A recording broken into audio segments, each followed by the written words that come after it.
Hello, lovelies. Well, mental sex, eh? So there was this time I was on a train in Italy, and the Italian soccer team was on the same train, and it was totally mental. No, sorry, it's not that kind of mental sex, but it is certainly interesting. So I look forward to sharing this with you in just a bit. However, I'd like to recap a little bit from last week, and I must have a thing for elephants, I swear to God, because I was thinking about a baby elephant and how when you have a baby elephant, you teach it not to run away by putting a piece of rope around its ankle, and it learns that it can't get away, right? Because when it's a baby, it's not strong enough. However, that same rope works on the elephant when the elephant could literally not just pull off the rope, but pull off the whole building, right, that it's attached to. And so our current paradigm within which we live is very much like a little rope around our ankle. So paradigms create the boundaries for what we are allowed to know and what we're not allowed to know. And that paradigms change.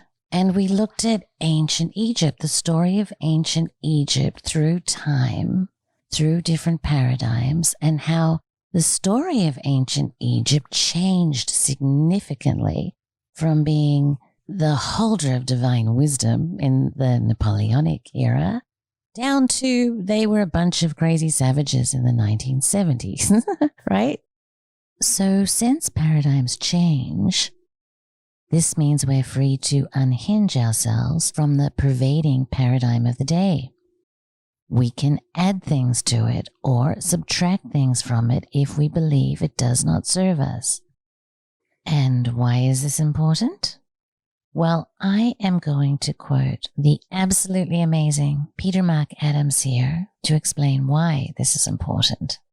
So Peter says that magic has been a constant feature of every human culture from the Upper Paleolithic around 35,000 years ago down to today. But to understand why it has played such a formative role in our cultural history, we have to drop some of our most cherished assumptions about the nature of reality and accept the existence of ways of seeing and relating to the world that lie far beyond the routine. It is meaningless to discuss whether magic works or doesn't work against the backdrop of our day-to-day perceptions and beliefs. You cannot get any leverage on the subject from a kind of mundane point of view. Okay, so given that the way we see things is based on our paradigm, and given that our paradigm does not allow for magic, we have to get outside of it. So now I want you to imagine something for me. I would like for you to imagine an A4 piece of white paper, printer paper, basically. Okay, so imagine a perfectly clean white piece of printer paper. And then I want you to imagine a marker pen, a texter, we call them in Australia. But take that marker and put a dot on that white piece of paper and have a look at it. Okay, so everything that we know in our paradigm, our science, our philosophy, our religion, our technology, our education, all of our systems, they all reside inside that dot. That dot is our paradigm. Everything else is all the shit that we don't know or we're not allowed to know. Okay, so that includes, angels, gods, demons, fairies, why the ancient Egyptians were so smart, who built the pyramids, stacks of our history, giants, what's on the other side of the moon, quantum jumping, looping, levitation, animal communication, and God knows what else, right? Telepathy, being psychic, all of those things. Ingo Swann has such a story to tell about the resistance that he had to his ideas and his research that was absolutely phenomenal into the capacity of the human mind. We'll get on to Ingo Swann later because he is amazing. But like all of that research in the white space, except for maybe, within the CIA or something like that. As we know, they published a document about it. But I mean, what we're allowed to know, right, is none of that stuff, kids. Stay away from that. That's dangerous. Free energy. I'm sure they have free energy. I'm absolutely sure they have it, but we're not allowed to. We're not allowed to be aware of that. Time travel, aliens, and, of course, magic. So we've been beating up on paradigms pretty good now, but is there anything else that we need to be aware of that is impacting our magic? Let me read you a quote. Every kind of ignorance in the world all results from not realizing that our perceptions are gambles. We believe what we see, and then we believe our interpretation of it. We don't even know we are making an interpretation most of the time. We think this is reality. And this is a quote by Robert Anton Wilson, who was a great magical thinker. So every type of bigotry, every type of racism, sexism, prejudice, every dogmatic ideology that allows people to kill with a clear conscience, and every stupid cult, every superstition, religion, every kind of ignorance, all result from not realizing that our perceptions are gambles. So we've already established that paradigms set boundaries for what we know, what we can know, and how we can know it. But suppose we wish to peel another layer of the onion. In that case, we could not do better than exploring a concept of Robert Anton Wilson's, something that he actually popularized in, I think it's his 1983 book, Prometheus Rising. He talked about a thing that he believed further limited our perception of reality, and that is the reality tunnel. Now, the reality tunnel is a theory that with a subconscious set of mental filters formed from, beliefs and experiences, every individual interprets the same world differently. Hence, truth is in the eye of the beholder. Now, that idea does not necessarily imply that there is no objective truth, rather that our access to it is mediated through our senses, experience, conditioning, prior beliefs, and other non-objective factors. The implied individual world each person occupies is said to be their specific reality tunnel. And I'm sure you've bumped up against them. If you have a blue reality tunnel and you bump into somebody that has a red reality tunnel, then those two reality tunnels don't kind of turn into purple very easily, do they? They kind of like repel each other a little bit.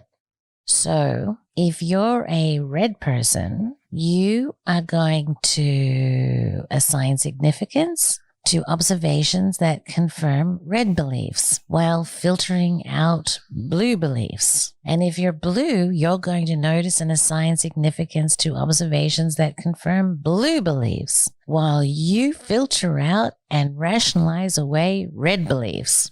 And I tell you what, my Facebook profile is friggin' interesting because I love people of all colors. And so I'll see a red post and I'll see a blue post about the exact same issue. And let me tell you, the arguments are completely worked out. They're completely convincing on both sides. And yet they are completely contradictory. And it's like, wow, this is just insane, right?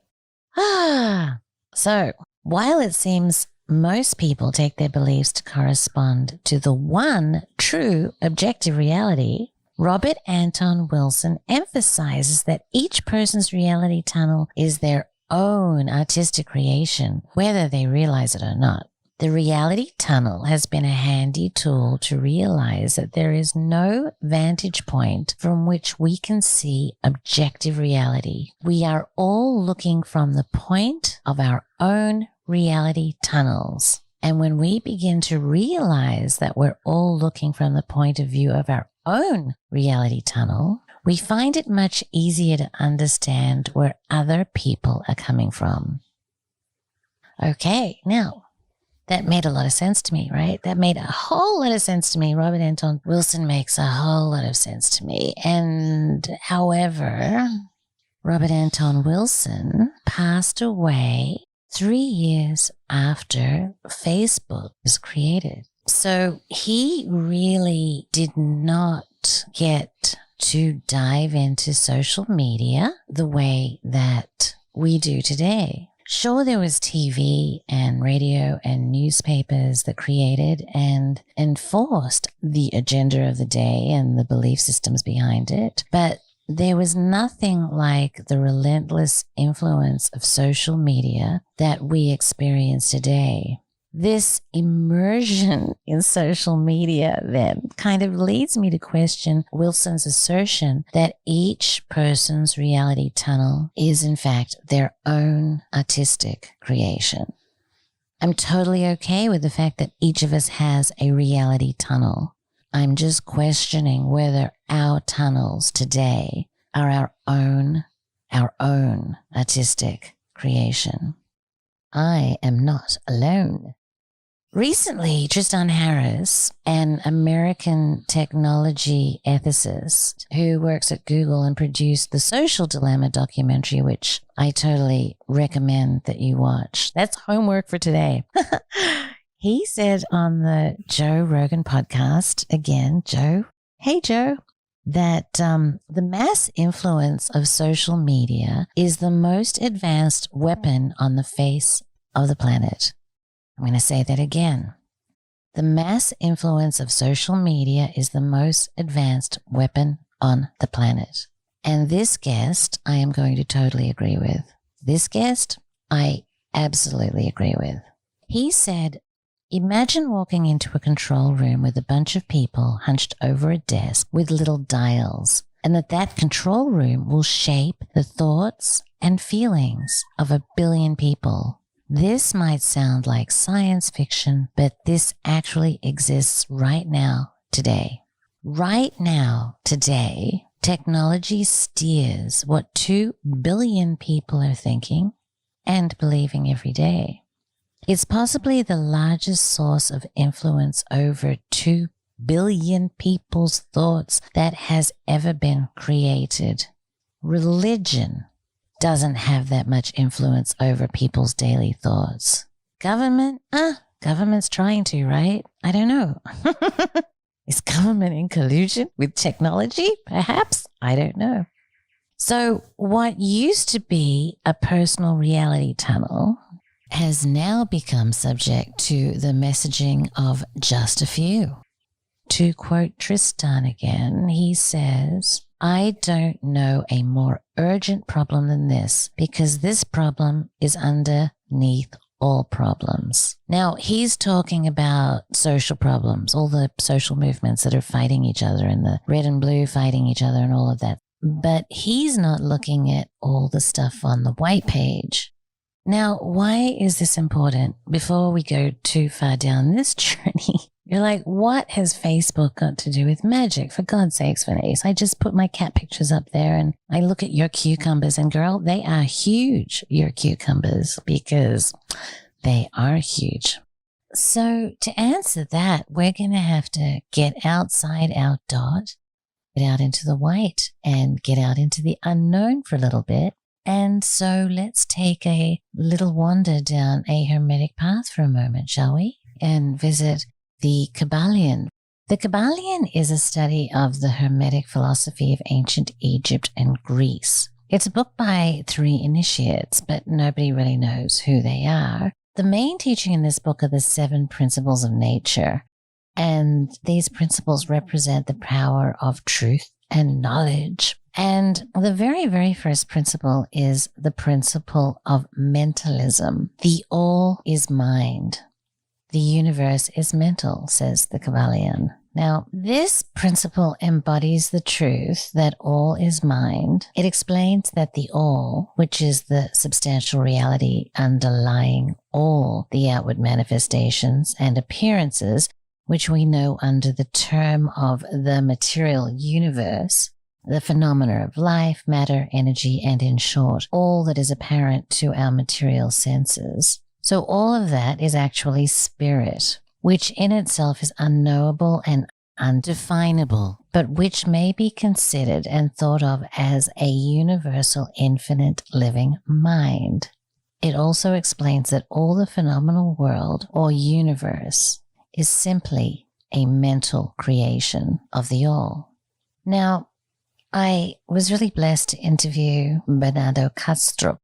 And Bernardo is super interesting. He's like a quantum physicist. He worked at CERN, and he is kind of the poster boy right now for a philosophical approach that is called idealism. And he himself explains that it would probably be better described as ideaism, because his theory is that pretty much what the Kybalion is talking about right now, that everything that we experience in the material universe is a creation of the big mind, right? And I kind of really like his theory because it makes a lot of sense to me. In his particular approach to this, the big mind, I'm going to just butcher this, so I'm sorry, Bernardo, I apologize in advance. In Bernardo's theory, you and I are very much akin to alters or alternate personalities, like in the movie Sybil, that exist within the mind, the big mind of the creator.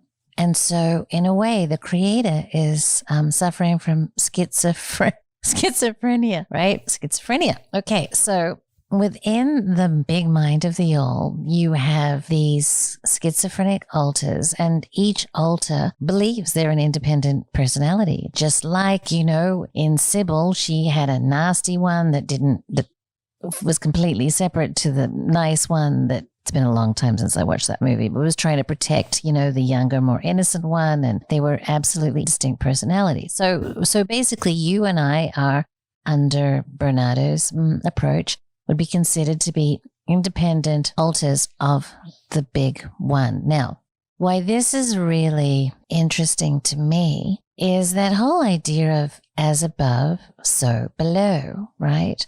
And, okay, I just remembered, and Mandelbrot sets, right? So if you kind of think about, you know, the big creator is the big graph, and then you drill down into it, and then there's all of these subdivisions that look just like or spirals that look just like the big spiral, and then you zoom in down on that, and then there's a whole bunch of other spirals, and then you zoom in on that, and there is this incredible holographic nature to the Mandelbrot series, and that's kind of the way that I envisage our relationship to the creator, that we are in fact part of the mind of God.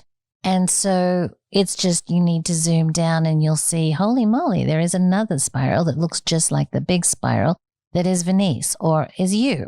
Okay, now, why this is important is because the big creator creates. The big creator creates. And so let's talk about creation for a moment, because that's kind of like another fundamental law. And also when you get into the Kybalion, they actually talk about the principle of gender. So this is law number 7, and gender is in everything. Everything has its masculine and feminine principles. Gender manifests on all planes. Okay, now, this is kind of interesting, because what this is saying is that within your little spiral, that you have both the principle of male gender and you have the principle of female gender within you, within your spiral. Now, if we come up to a kind of the material plane and we look at creation, what we see is that the action of the male gender is to provide the pattern, the seed that contains kind of, the blueprint of what the new creation is going to be.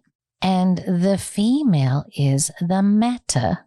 So you have pattern and matter, pattern and matter, pattern, a seed, and then there is this beautiful materia, fertile ground from which the creation flows. Okay.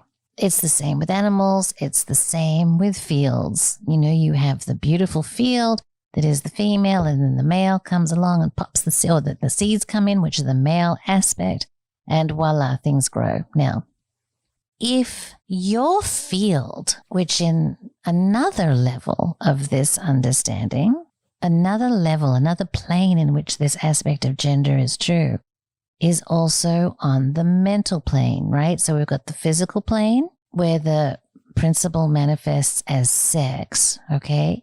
But on higher planes, it takes higher forms. So on the mental plane, and we kind of haven't got into this yet, but look, there is the physical plane, mental plane, emotional plane, ether. There's go and buy the Great Work documentary. It's a wonderful documentary by this chick called Vanese McNeill and Chance Gardner, and it kind of gets into the whole the playing fields of the planes, right?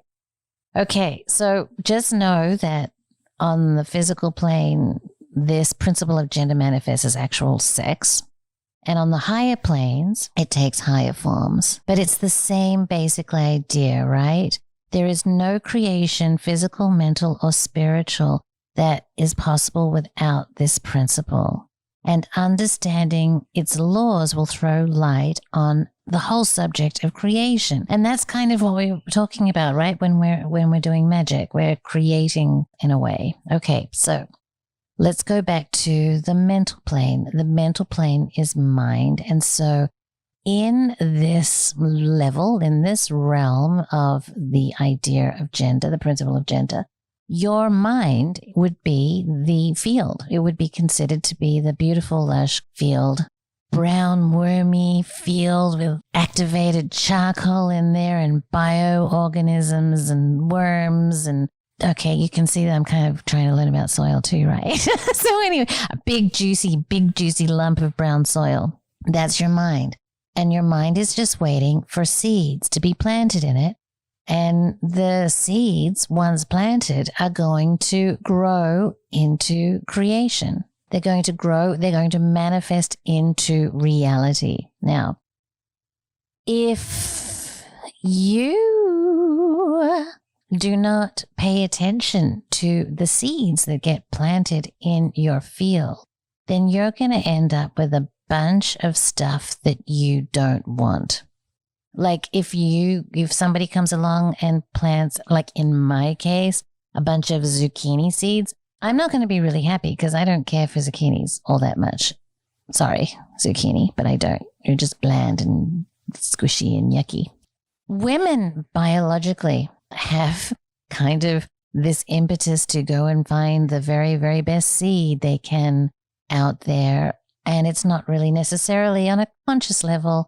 Although consciously, you can see that women do that too, but there's a whole book, it's called The Sperm Wars. It's super interesting about the behavior of women as it pertains to getting seeds. And there's a lot of surprising research there. And again, it's a story, but it's a good story, right? And that same book talks about men and men's behavior as it pertains to seeds. So there's a lot of human behavior around this seed spreading and seed collecting, right? But at the bottom line of this is that there is a certain discrimination on the part of the female as a general rule in terms of getting the very, very best seed so that she can produce the very, very best offspring. So that same principle needs to apply on the mental plane, okay?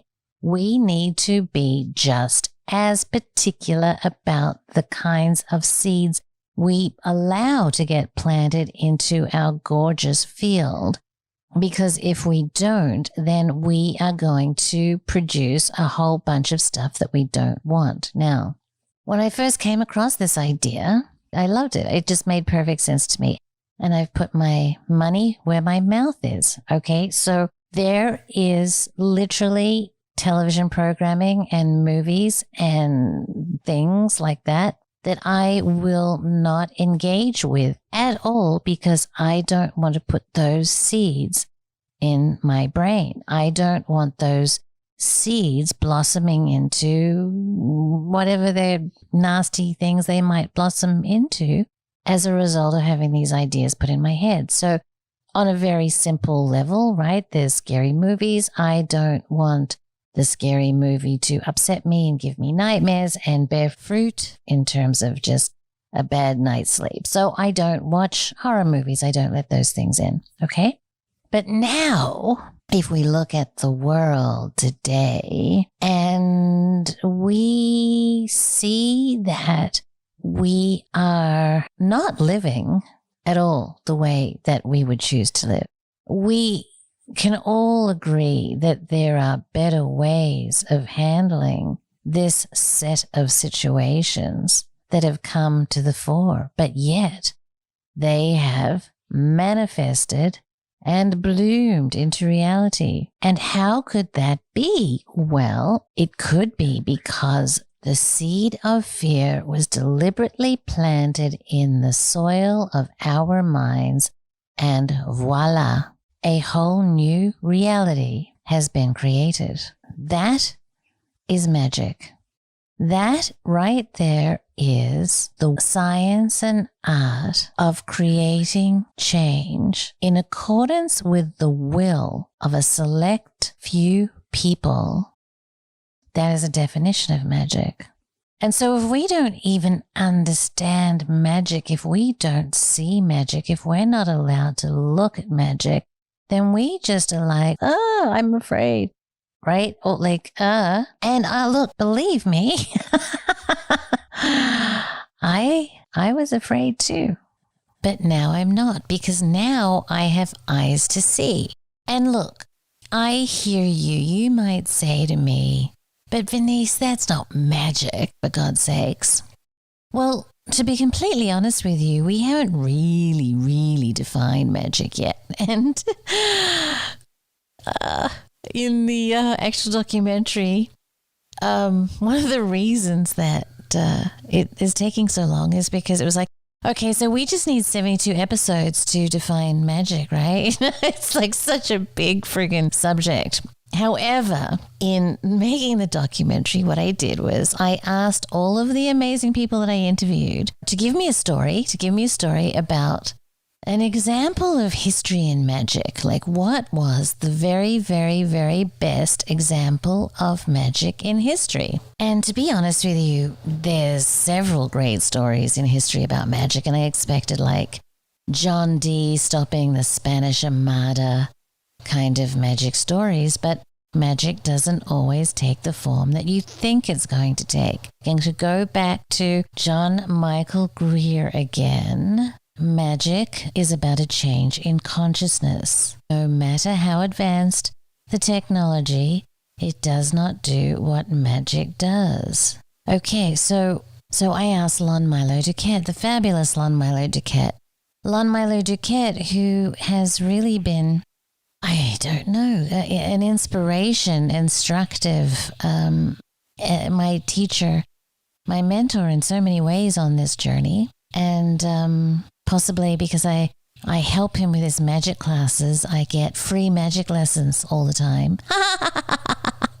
See, I'm not completely altruistic, am I? No, I get free magic lessons out of it. But when I asked Lon to tell me his idea of what he thought was the very best example of magic, of a magical operation in history, it wasn't John Dee, and it wasn't like the Babylon working, which is a very interesting story.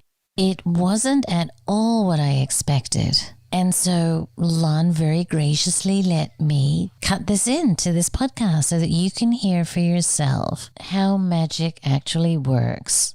That might help put some things into perspective so that you can also have eyes to see. If you're looking for a story where a magical operation had a profound effect, we can turn to perhaps the most famous magician of the 20th century anyway, or the late 19th and 20th century, Aleister Crowley. Now you've heard the saying that the pen is mightier than the sword.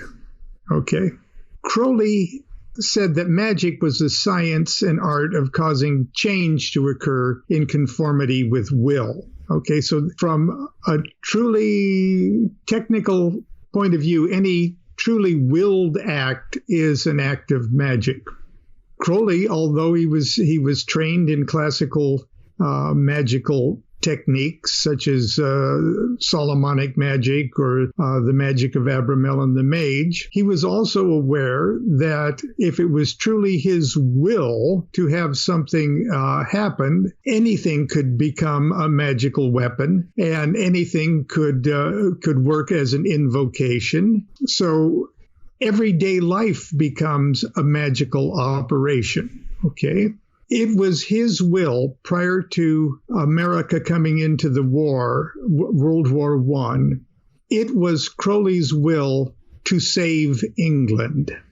And it was his unambiguous will to do that. Not only that, but he had been working in a capacity with British intelligence since he went to school at Cambridge. So, and that's not a debatable fact anymore. He really was a spy too, okay? The United States was full of German immigrants who didn't want the United States to go to war with Germany. And if the United States were to go to war, there was great sentiment in the United States for us to go to war on Germany's side. Okay, Crowley said, I can fix that.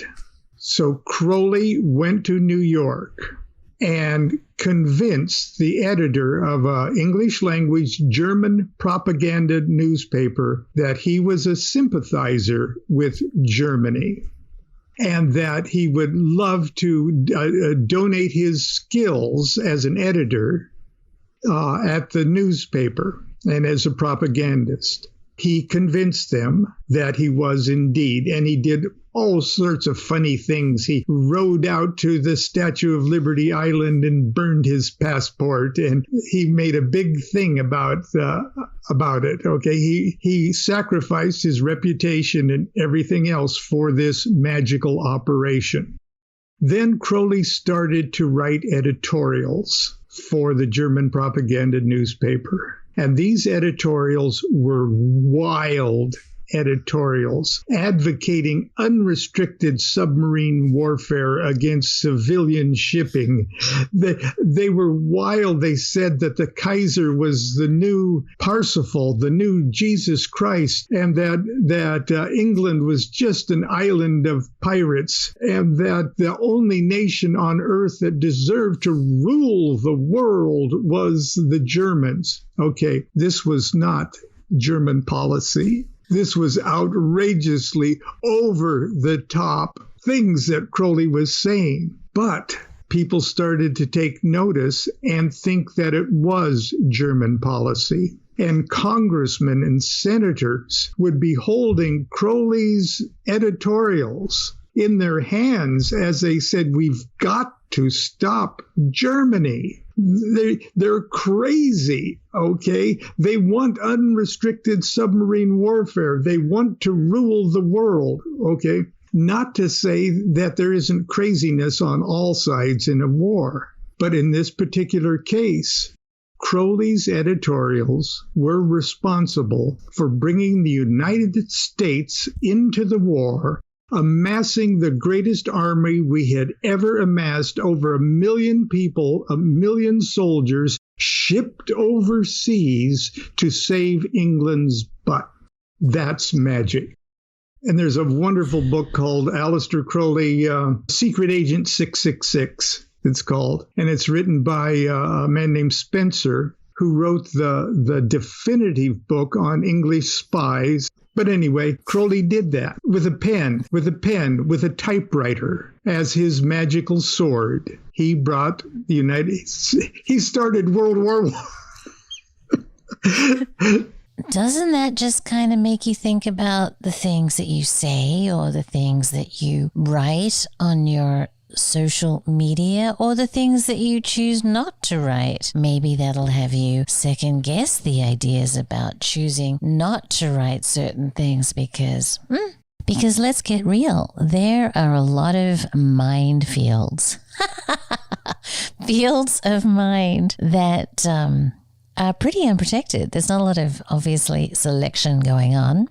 And despite, the weapon of mass manipulation, perhaps you can be the person that plants a seed in their field, a seed that is going to end up growing the kind of future that we all would like to see.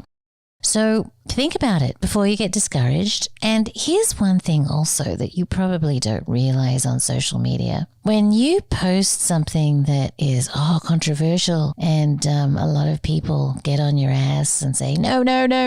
Well, they're kind of that noisy minority, right?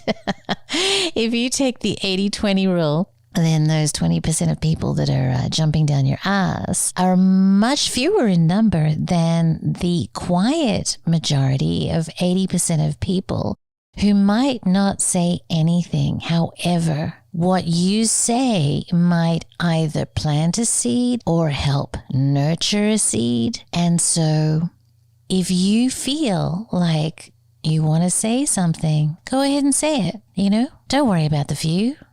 I ignore them, right? I ignore them. And here's the other thing. If I don't say something, then I guarantee one of my friends will say something. So, hey, thank you, friends. It's all very interesting. Thank you for listening. And I have added below links to my Facebook page, and I created a Telegram group. I wonder who's going to be the first person to sign up for my Telegram group.